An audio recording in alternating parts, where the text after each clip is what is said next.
Welcome to the newest episode of Beyond the Fame with Jason Fraley. I'm your host, Jason Fraley, picking the brains of the top filmmakers, musicians, and artists of our time. Todd Rundgren performs at Capitol Turnaround in Washington, D.C. this weekend, just days before being inducted into the Rock and Roll Hall of Fame. I spoke with him about his biggest hits, from I Saw the Light to Bang the Drum All Day, as well as his knack for pioneering music technology. Mr. Rundgren, thanks so much for joining us on WTOP. My pleasure.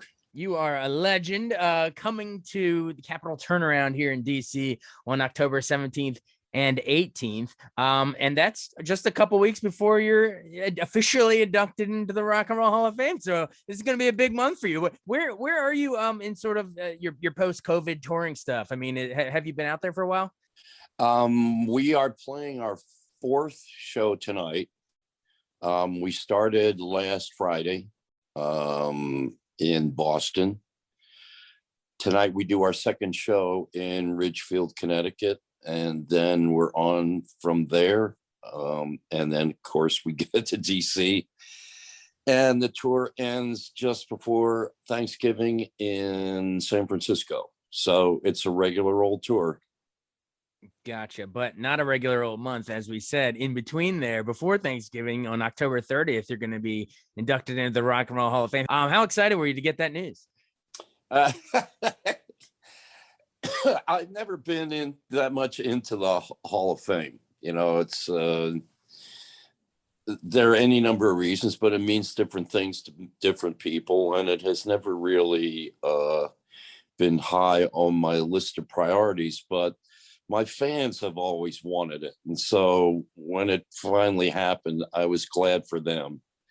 And I was kind of glad for myself because I wouldn't have to go through it anymore, you know, this nominating stuff. So I'm just kind of relieved it's over with and that I won't have to hear about it again.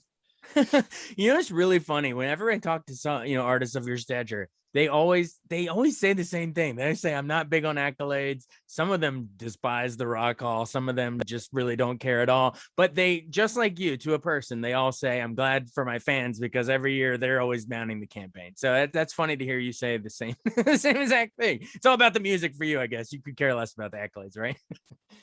Well, pretty much. I've always felt that like a Hall of Fame was meant for when you retired or died, because that's when they can sort of take the measure of what you've done. But if you're still a working musician, Hall of Fame doesn't make any sense. You're not done. Who knows? Maybe your best work is yet to come.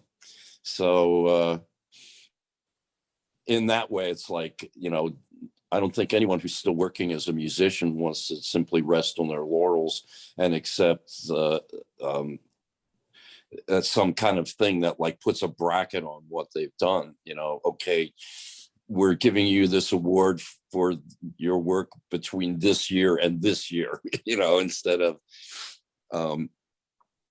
like I say, I think if somebody retires, then you can take the measure of what they've done. But if they're still working, it's just kind of weird.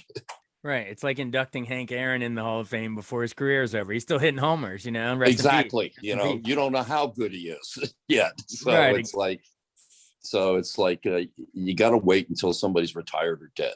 That's right. It. Life Achievement Award while the life is still going on and the music's still cranking out.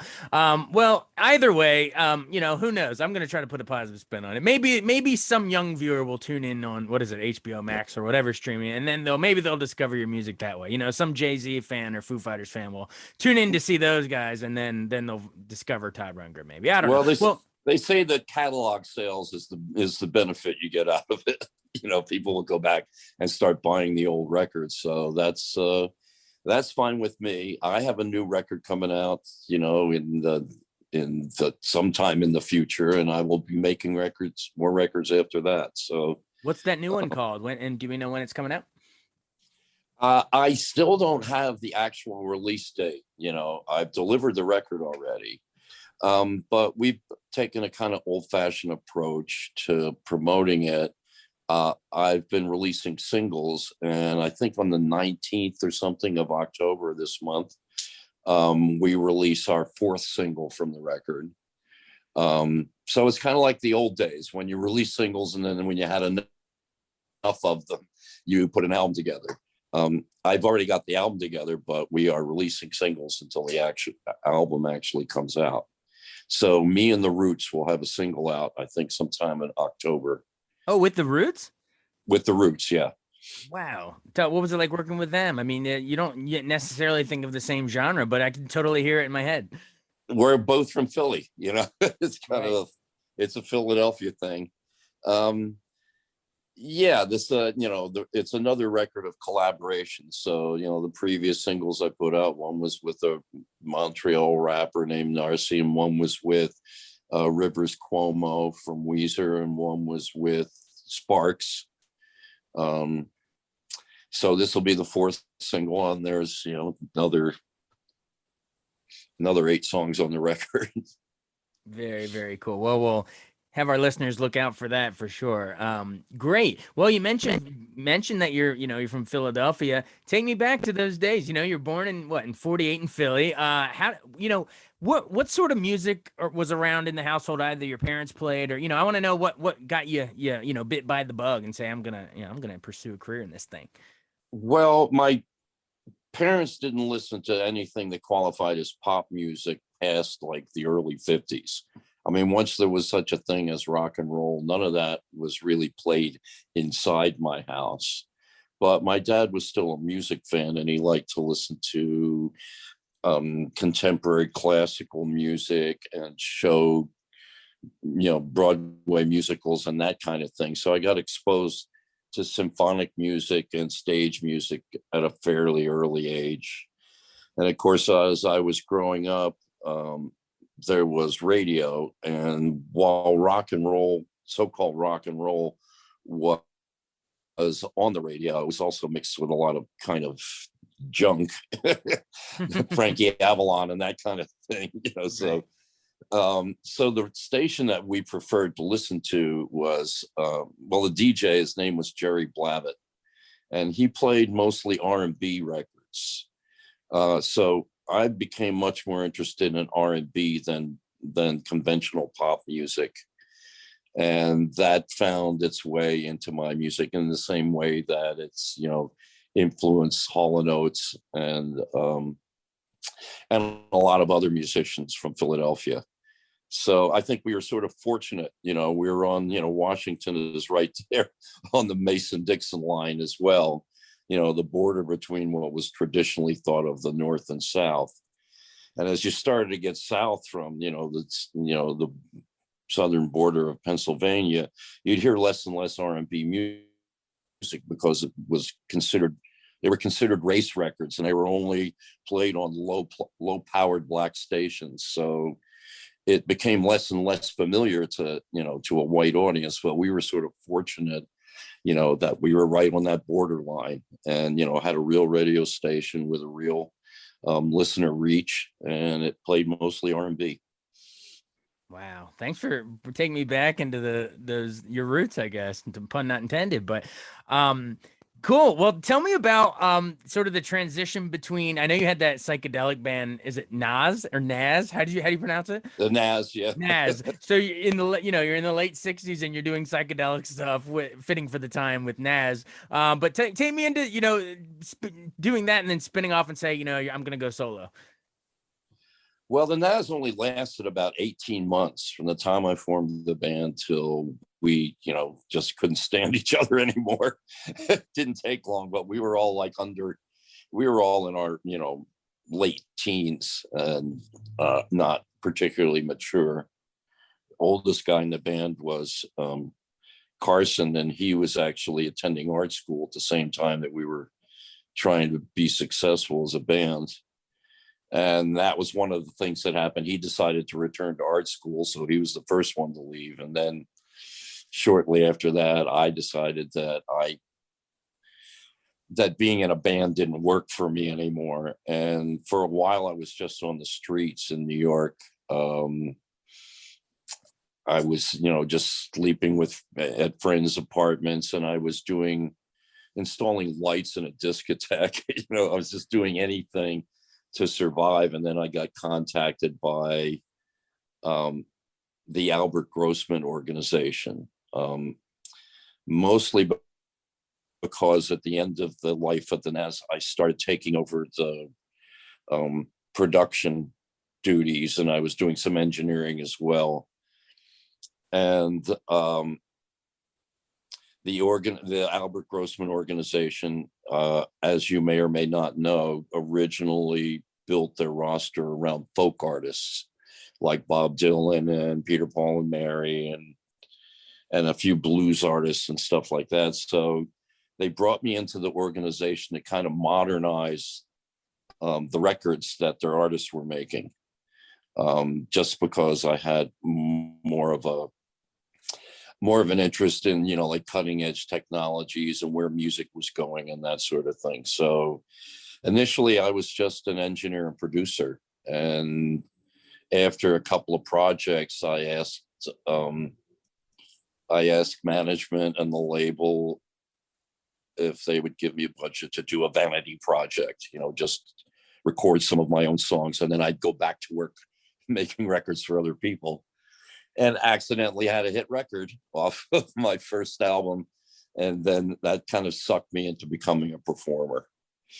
And that accidental hit was "We Gotta Get You a Woman," your first top 40 hit there. I believe it was like 1970. And then tell me, I definitely want to go into some of your better known songs, because my listeners will kill me if we don't break down a couple of your famous hits. But real quick, tell me about forming Utopia as well. That was like early 70s, right? Yeah, it was. We had a studio of our own. One of the ideas that I got after I had done like my third album, which was Something Anything, I wanted to have more control over the process, because I wanted to be a little more experimental in my music. So we built a studio of our own. And it was kind of, our big playpen. We never paid studio bills anymore. And we formed sort of a little group of musicians who would play on each other's records. And that became the core of Utopia.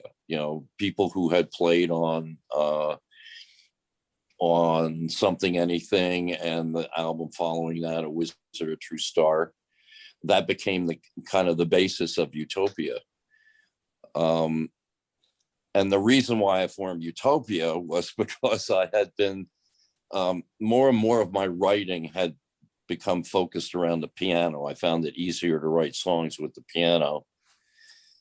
And I had invested so much time in trying to become, a decent guitar player, that I didn't want to lose any of those chops. So I essentially formed a band that was all about playing.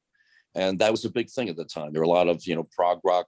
Prog rock was big, and there were prog rock bands like Yes, who would do epic long songs, with lots of instrumental passages. And there was Mahavishnu Orchestra, where people were playing so blindingly fast you could barely catch up.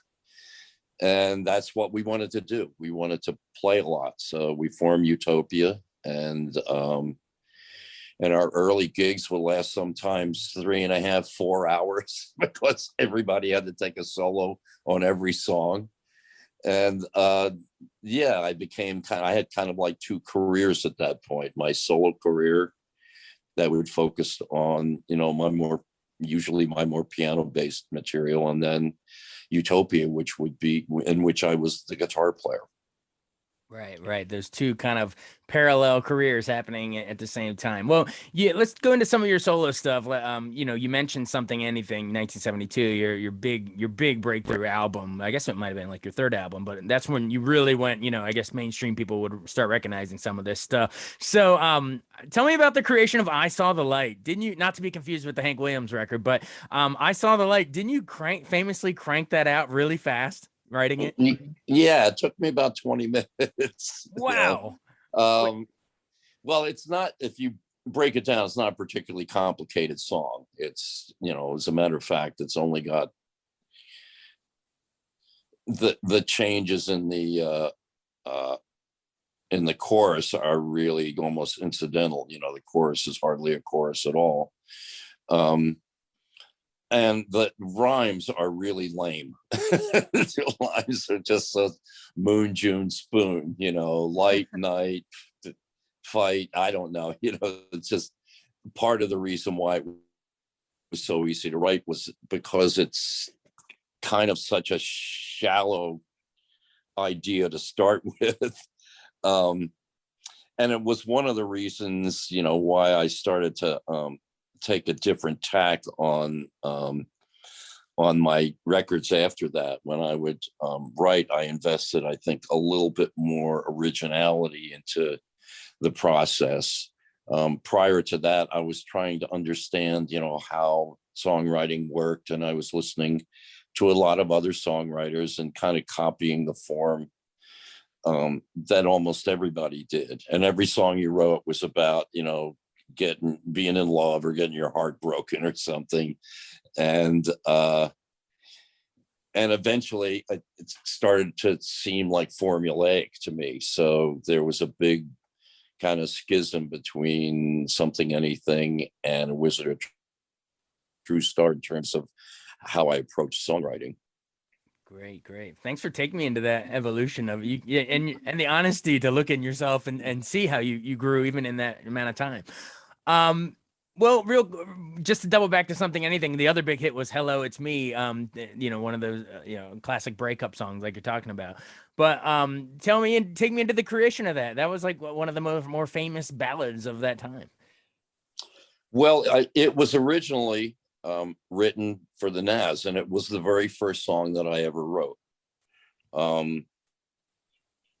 The Nas was doing all cover songs, before we ever got a record deal, and we realized we wouldn't get a record deal unless we had some original material. So I said, okay, I got to start writing, even though I had never thought much about it before. And I had a musical idea, and then I had a lyric idea, and I put them together, and Hello, It's Me was born. And then it became the B-side of our first single, Open My Eyes. And Open My Eyes did not become the hit that we wanted it to be. Radio essentially flipped the record over and started playing the B-side. And so Hello, It's Me was a minor hit for the Nas, the only radio exposure we ever got. And years later, when I'm, making a solo record, I thought maybe the song could use an update, a little peppier tempo and a more of an R&B arrangement, as opposed to the dirgy vibes central. I was actually playing a vibraphone on the Nas version. So just did it in an afternoon of 3 recordings. We did 2 other recordings that afternoon, and the significant difference between that song and the other songs that were on side 4 was that when I started making Something Anything, I hadn't actually planned to make a double album. It's just that I got so into the songwriting formula that it quickly ballooned into a double album. And 3 sides of it were just me playing everything. And I thought, let's do a 4th side that's all live in the studio. Just as kind of a different experience in terms of making it, and a different kind of experience in terms of listening to it. And also a sort of a return to like my earliest days, like when the Nas was doing auditions, trying to get a record label. And essentially you would go into the label studio and they'd give you a half an hour to record as many songs as you could. So everything was done live. There was no time to do overdubs. You would do a couple of takes of each song trying to get the best one. And then after half an hour, you got the boot. So I had never done live performance in the studio, vocals and all, before. And I thought, well, let's go really old school and see how it works. And essentially got lucky with Hello, It's Me. That's great. All right. And then if I'm just moving a little chronological, we don't have time for everything, but tell me about, I guess, what was it? 1978. Yeah, it was off of Herman and Mink Hollow. Can We Still Be Friends? Another famous song that I actually, this will date my age, but I remember hearing it in Dumb and Dumber which Yeah.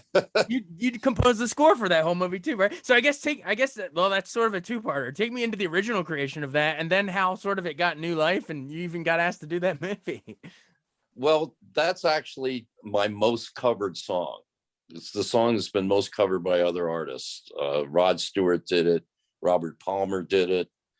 Colin Blunstone did it from the Zombies. Yeah, for some reason that song, I'm plagued by ballads. There's no way that seems like there's no way I can get a song on the radio that isn't a ballad of some kind. So I'm just happy, that people appreciate the songwriting and think that it's got a universal enough appeal that they can, represent it. And so in that sense, it's just another song for me because it didn't become a big hit for me. It just became a familiar song because of all of the other artists who covered it. Right, exactly. Well, you did it first, so there you go. You get the cred. Yeah.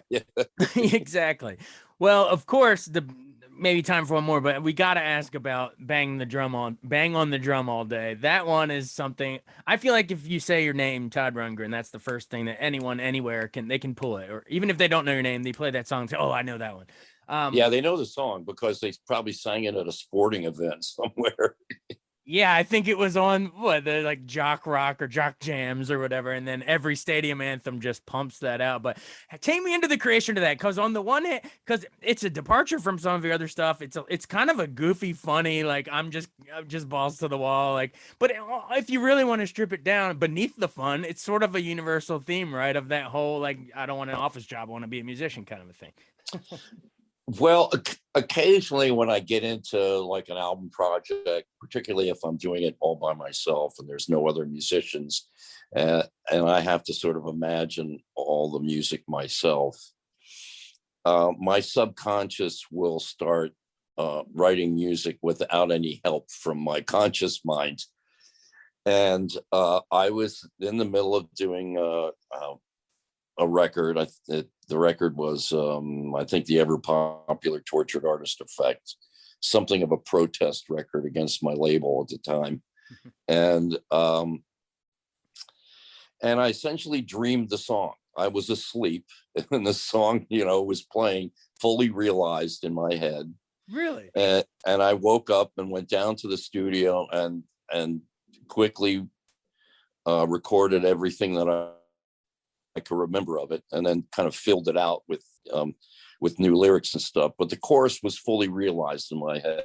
That whole hook was. You woke up with the chorus in your head.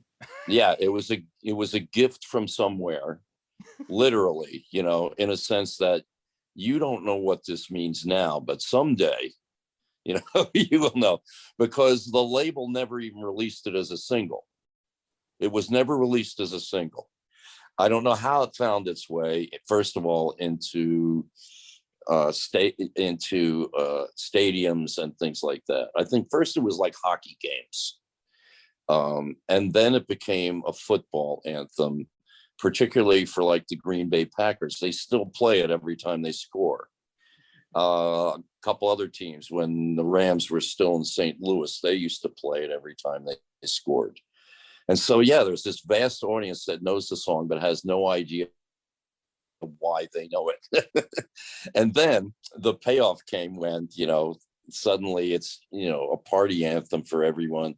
And all of these like film companies and people who do commercials for things, when they want a party atmosphere, they use the song. So I would be getting, like it was the Carnival Cruise Line's theme song for a while. And I would get, great big 6 and 7 figure checks from them for the use of the song. Wow. And I think most of the people who heard the song in the commercials had no idea who's doing the song. They just know the song and they associate it with a good time. So the song was a gift to me that eventually later would actually pay off in real serious guilt. I love that. It appeared to you in a dream, and then it came from somewhere else, and it took on a life of something else. That what an fascinating one. So Exactly. that sparks And an it, interesting question for me then too. Is have you ever been standing in a sports arena and hear that come on, and do you just smile or do you kind of cover your face? What do you do? uh, well, I have to say that I haven't been in a lot of arenas.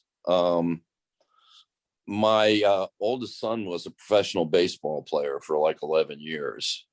Um, and they must have played the song somewhere at some point, in which case I give it that's a lame acknowledgement or whatever. But for the most part, I don't recall the last time I was in a, oh, yes, I suddenly remembered.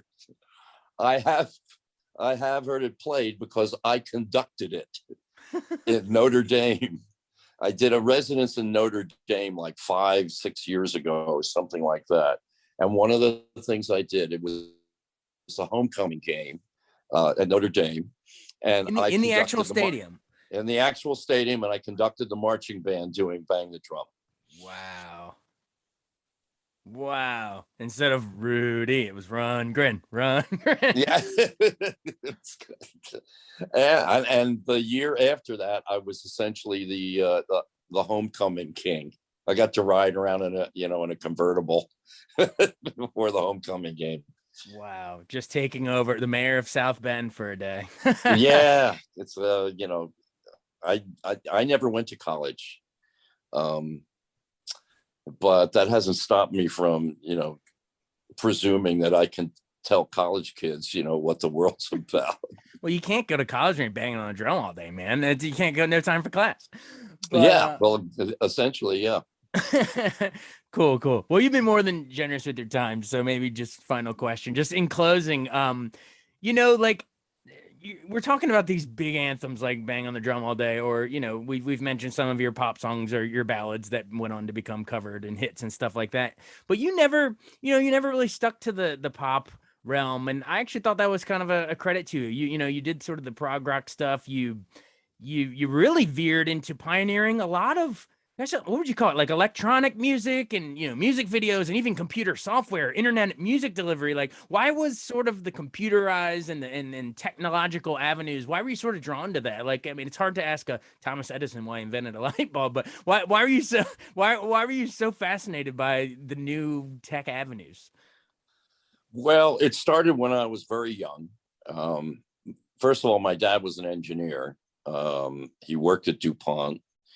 And so, technology was just kind of like part of our lives. He would bring home stuff from the lab, experiments that they were doing or trying to duplicate from other experiments. And so I was very comfortable with it. I was also kind of a runty child and was getting picked on all the time. So when I saw War of the Worlds, no, is that it? No, it's not War of the Worlds. It's Forbidden Planet with Oh Robbie the yeah. robot. And I decided that I wanted to build myself a robot pal to protect me. And I realized that a significant part of it was a robot brain, and that would involve, what at the time was very rudimentary, some very rudimentary electronics. One of my favorite things to do was, we would occasionally have a family outing to the Franklin Institute in Philadelphia, which is essentially a big tech museum. And I would spend a lot of time playing tic-tac-toe against a very rudimentary computer that was made out of telephone relays. and so I was always fascinated with that. And I learned about cybernetics and alternative number systems before I was even in high school. And so by the time I got to the end of high school, there were only two alternatives for me. I could go to tech school and learn how to program computers, or I could become a musician. And we didn't have the money to send me to tech school. And also I hated living at home. So I just left home on my 18th birthday, and fortunately enough, got into a band not too long after that. So, I don't know if you're aware of this, but there is people who appreciate math and logic also appreciate music, because music is essentially a mathematical exercise. Right.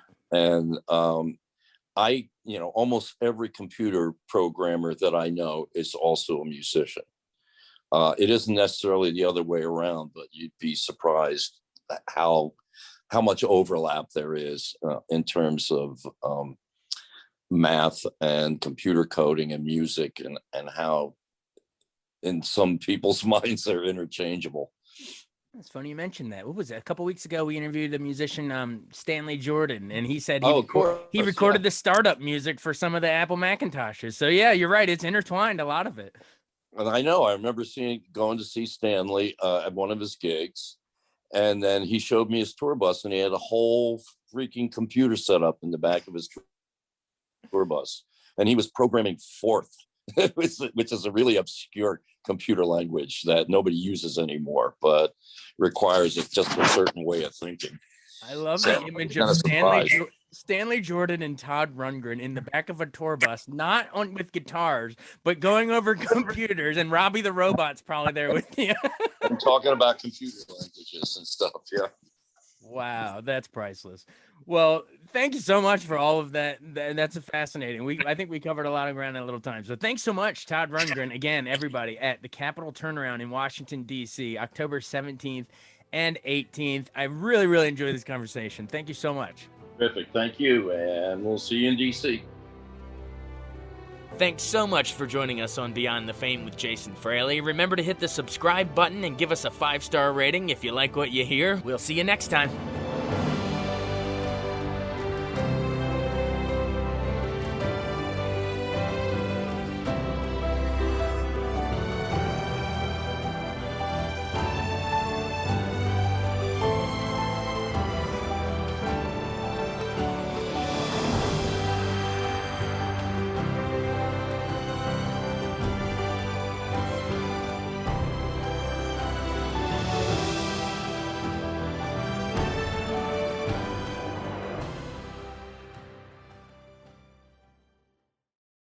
I wanted to take a second to tell you about an app I really enjoy. Living in the DC area is great, and Podcast DC gathers all of the local shows that I like all in one local app. Health, sports, local news, politics, and so much more. Podcast DC is the new local app with hundreds of DC area podcasts to choose from. I can earn exciting rewards just for listening and share the podcasts I love instantly. Available in the App Store or in Google Play, listen local with Podcast DC.